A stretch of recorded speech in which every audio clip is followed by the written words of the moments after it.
और रह गया हो तो पूरा कर लो। कैंसर अस्पताल तो लंदन के सेठ लाएंगे, सरकार पे भरोसा नहीं। आपने खुद ने कहा, ओम जी बिरला ने कहा लंदन के सीनियर मेंबर बोल रहे हैं, वहां से लाऊंगा। सीनियर मेंबर बोल रहे हैं, बैठे। अरे आप बैठे, आपके नेता बोल रहे हैं, सीनियर मेंबर हैं।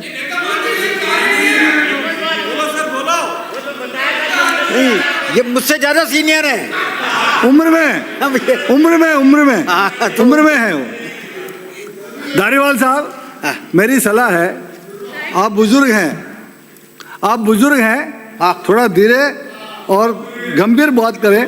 और टाइम 2 मिनट। और आप तो बता दो कितने मिनट में खत्म करना है। 10 मिनट में कर दो। है 10 मिनट में। 10 मिनट 20 मिनट आपका पूरा और 2 मिनट का अभी टाइम। मैं कोशिश ये करूंगा 20 के पहले आप स्टार्ट करें। कोई ज्यादा बोलना का है, ज्यादा बोलने का भी नहीं है कुछ। अध्यक्ष, सभापति महोदय, आपने मांग संख्या 27 और 28 पर मुझे बोलने का अवसर दिया, उसके लिए आपका आभार। 10 नंबर बोलने के बाद आएगा। जहाँ तक हेल्थ डिपार्टमेंट का सवाल है, ये लाखों लोगों के जीवन रेखा का आधार है हेल्थ डिपार्टमेंट। लेकिन हो क्या रहा है, हर जगह पिछले कुछ वर्षों में इस विभाग की बदहाली, भ्रष्टाचार, अनियमितताएं, लापरवाही सब कुछ देखने को मिल गई इन 2 सालों के अंदर। 2 साल में नहीं गलत बात।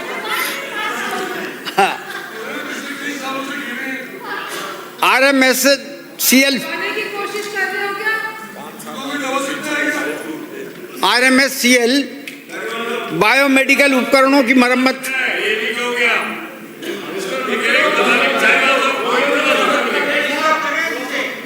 आप बोल रहे हो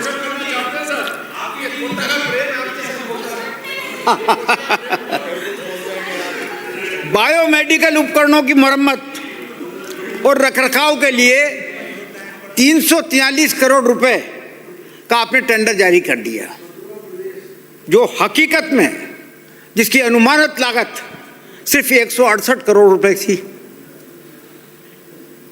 उसके बारे में आप मेहरबानी करके इसका जवाब दें कि क्या आपने क्या किया है, क्या नहीं किया है उसका। RMSL का उद्देश्य यह कि गुणवत्तापूर्ण दवाइयाँ मुहैया करवाना और ऐसी दवाइयाँ खरीद ली गई जिसमें साल्टी नहीं है। उनकी क्या जांच हुई कि नहीं हुई ये बताएंगे, मेहरबानी करके आप अपने जवाब में ज़रूर बताइएगा। सरकारी अस्पतालों में करोड़ों रुपए के उपकरण जो है वो खराब पड़े हुए हैं, करोड़ों, खुले ही नहीं। ले लिया, उन पर प्लास्टिक की वो चिपक रही है, वो तो आज तक खोले तक नहीं। इन 2 सालों में जो हम खरीद करके ले गए, रख गए हम, अरे उनको तो काम में ले लो भाई, नया मत खरीदो, लेकिन वो तो काम में ले लो कम से कम। राजस्थान गवर्नमेंट, ये आपकी RGHS में अनियमितताओं की खबरें लगातार आती हैं, अखबार में खूब सुर्खियां आती हैं इसके बारे में। दवा की दुकानदारों का आपका 800 करोड़ रुपए का पेमेंट बकाया है। जिस आदमी का 10 लाख रुपए बकाया है दुकानदार का, उसको 50,000 रुपये देकर के कह देते हैं कि चालू कर ले। 800 करोड़ रुपया निजी अस्पतालों का तो पता नहीं कितना बकाया है आपने। ये तो हाल है आपका। और आप कहते हो कि साहब हमने बजट जो है पिछली कांग्रेस की सरकार से ज़्यादा का बजट दे दिया। क्या दे दिया? पैसा है नहीं आपके पास, मरीजों को दवाई नहीं मिल रही। 8 महीने से जो पेमेंट बकाया है, इस पर ज़रा गौर कीजिएगा। इसका बड़ा बुरा नतीजा निकल रहा है कि जब पेशेंट वहाँ पर जाते हैं, पेंशनर जाते हैं, तो उनको ये कह दिया जाता है कि साहब ये दवाइयाँ नहीं है, जबकि मौजूद रहती है। दुकानदार कहता है कि दुकानदार सब झूठ बोल करके जो है उसको भगा देता है, क्योंकि वो जानता है कि पेमेंट आने वाला नहीं है सरकार से। तो भाई साहब, मैं तो ये ताज्जुब की बात है कि जो हालात अभी देख रहे हैं, अगर यही हालात सभापति महोदय जो कांग्रेस के टाइम पे कोविड आया था, अगर आज कोविड की जैसी स्थिति हो तो पता नहीं क्या हो इस राजस्थान का। वे संभाल नहीं पाएंगे। थाली थाली को जाएंगे सब। अरे मोदी जी ने पूरे देश को संभाला। थाली थाली थाली को जाएंगे।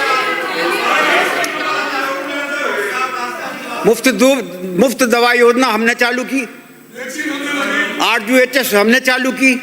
अरे उन जो अच्छी अच्छी योजनाएं चालू की उनको तो कम से कम संभाल के रखो, उनका तो मैनेजमेंट ठीक करो,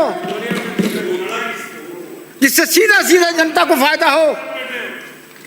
लेकिन उन्हीं में गड़बड़ियां हो रही हैं। RUHS का मैं बताया आपको, मुफ्त दवा योजना का एक बहुत बड़ा घोटाला साबित हो रही है आज की तारीख में। 25 और 26 में, 25 में और 26 में सबसे ज्यादा घोटाला है। तो आप जिसमें आपका मुफ्त दवा योजना में आपको अब जैसे महत्वपूर्ण जो दवाइयां हैं, पेन किलर, एंटीबायोटिक्स, हार्मोनियल दवाइयों के 795 सैंपल फेल हो गए। 795 सैंपल फेल हो गए। बताइए, गुणवत्ता में फेल हो गए। और डॉक्टरों को गालियां देते हैं कि साहब इलाज ठीक नहीं कर रहा, इलाज ठीक नहीं कर रहा। डॉक्टर कहता है कि इलाज में क्या करूं ठीक, दवाई ऐसी आ रही है जिसका कोई असर ही नहीं होता।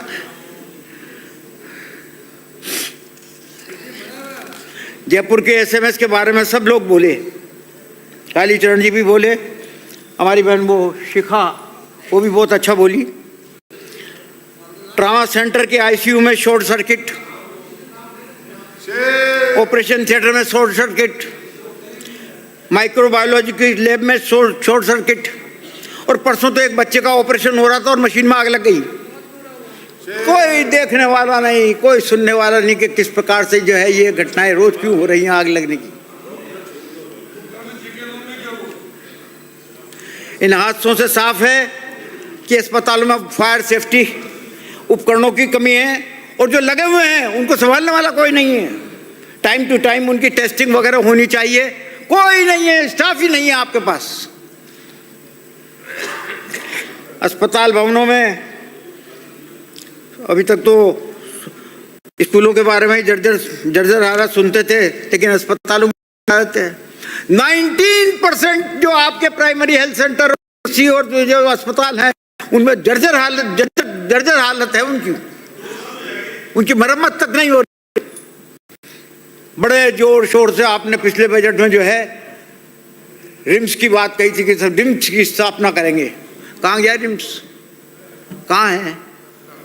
किस गली में है? कौन बैठता है वहां पर? किसको जाके दिखाएं? और ये भी कहा रिम्स बन जाएगा तो ये हो जाएगा, ये हो जाएगा, ये हो जाएगा। कहाँ जाएंगे? क्यों बेकार ऐसी घोषणाएं करते हो जिससे लोग मजाक कर रहे हैं आप लोगों की, आपके शासन की हंसी उड़ाएं। IPD टावर, बड़े शौक से हमने जिसको बनाया था IPD टावर को, और सरकार का सिर्फ 70 करोड़ रुपया लिया था मेडिकल कॉलेज से, मेडिकल डिपार्टमेंट से। बाकी सब हमने JDA से और हाउसिंग बोर्ड से पैसा लगवाया था। उसमें सारे पैसे का इंतजाम किया, सारी फॉर्मेलिटीज पूरी की, और 24 में से 19 मंजिल तैयार कर दी। आज 2.5 साल हो गए, वो IPD टावर आपसे तैयार नहीं हो रहा। 19 तो हम कर गए, आपको तो 24 ही करना था भाई। वो 24 भी आपसे 2.5 साल में नहीं हुई। और उसी के पास में जो कार्डिक सेंटर बनाया, और वो 8 मंजिल था।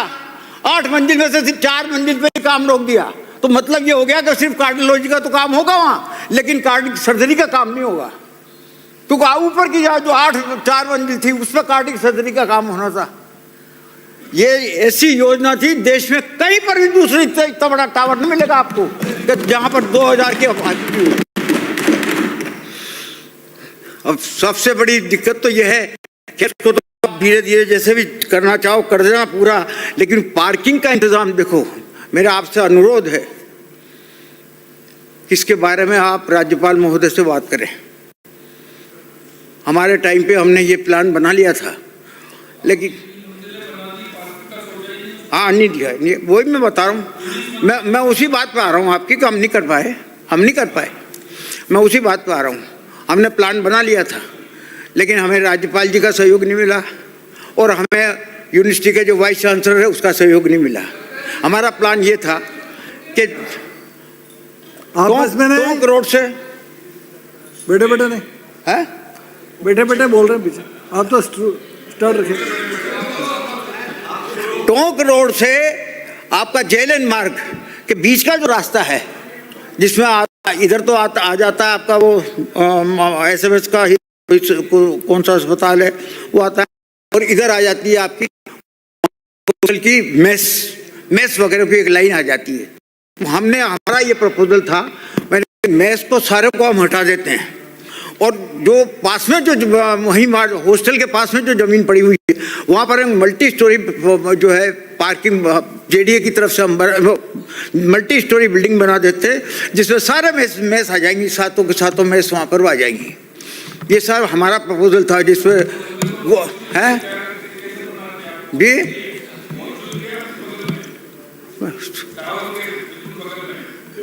क्या कहते हैं,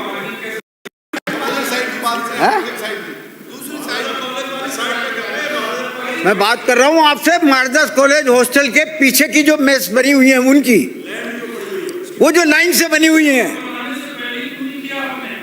अरे साहब हम तो नहीं कर पाए, मैं यही तो अनुरोध कर रहा हूँ आपको, आपको रास्ता बता रहा हूँ, आप मेरी बात तो सुनो पूरा, आपको रास्ता बता रहा हूँ कि इस रास्ते में चलोगे तो पार्किंग हो जाएगी, सड़क भी चौड़ी हो जाएगी।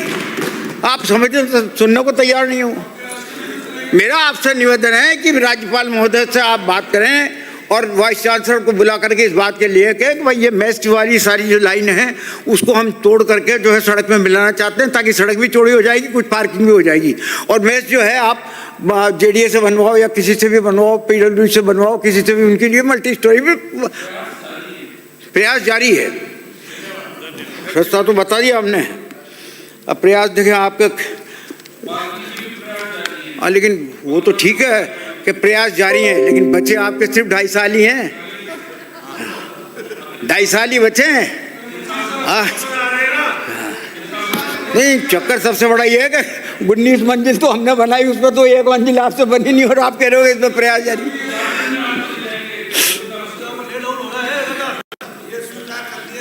अब ये बताइए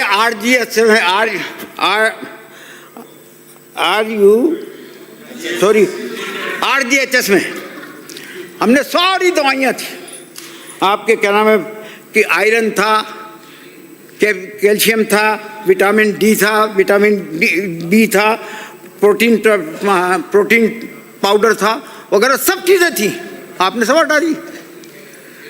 अरे उन बुजुर्गों का तो ख्याल रखो भाई, उनकी हड्डियाँ कैसे मजबूत होंगी, कैसे वो अपना जीवन पूरा कर पाएंगे, ये क्यों हटाई आपने?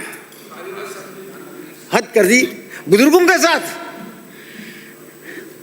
मेडिकल कॉलेज ये समय आपने वो कहा संदीप जी, वो कहते कि साहब चिकित्सा का अर्थ होता संवेदना, ये संवेदनशीलता है आपकी, कि आपने बुजुर्गों के इलाज पे जो है लाठी चला दी।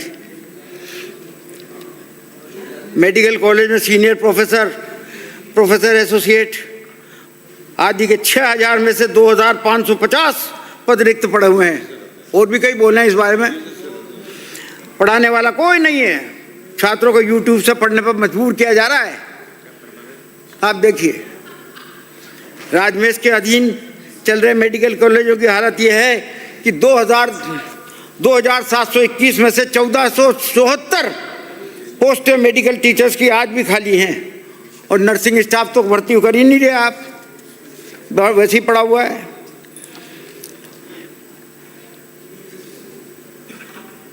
सभापति महोदय, मेरा टाइम हो गया क्या पूरा? ठीक है, विराजो। बस 2 मिनट। MCI NFC की गाइडलाइन के अनुसार 10 छात्रों के ऊपर एक कैडेवर होना जरूरी है, और हालात यह है कि 200-250 छात्रों के ऊपर सिर्फ 6 या 10 शव मिल पाते हैं। वजह यह है कि कई मेडिकल कॉलेज में जगह ही नहीं है रखने की। कल या परसों के अखबार में उसमें समाचार पत्रों में था कि साहब चित्तौड़ के मेडिकल कॉलेज में जो है वो सीढ़ियों के नीचे जो है शव पड़े हुए हैं। ये तो हाल है, कैसे सीखेंगे ये बच्चे? राजमेश में नए मेडिकल कॉलेज के लिए केंद्र से मिली राशि 1190 करोड़ रुपए आपने खर्च नहीं की, इसका तो जवाब दे देंगे। राजमेश में नए मेडिकल कॉलेज के लिए केंद्र से जो आपको 1190 करोड़ रुपए मिले वो क्यों नहीं खर्च हुए? इधर तो दवाई दुकानदार रो रहे हैं बेचारे, 800 करोड़ रुपया उनको बकाया है। निजी अस्पताल वाले रो रहे हैं, दवाइयाँ नहीं मिल रही लोगों को, बुजुर्गों को दवाई नहीं मिल रही, पेंशनरों को दवाइयाँ नहीं मिल रही। प्लान एक्सपेंडिचर में आपने 24-25 में 635 करोड़ रुपया जोधपुर में, 435 में से 434 करोड़ रुपया खर्च किया, 200 करोड़ रुपया खर्च ही नहीं किया। इसी तरह 25-26 में 542 में से 302 करोड़ रुपया खर्च किया, 240 करोड़ रुपया इस साल भी कम खर्च किया। भारत ये है, ग्रामीण क्षेत्रों की में स्थिति और भी खराब है। नए खुले मेडिकल कॉलेज में बुनियादी सुविधाओं की कमी है। नाम के मेडिकल कॉलेज हैं, स्टाफ नहीं है, पैरामेडिकल स्टाफ नहीं है, सारा उपकरण नहीं है, सब कुछ नहीं है। तो ताज्जुब की बात है कि आप देखिए नियमित तौर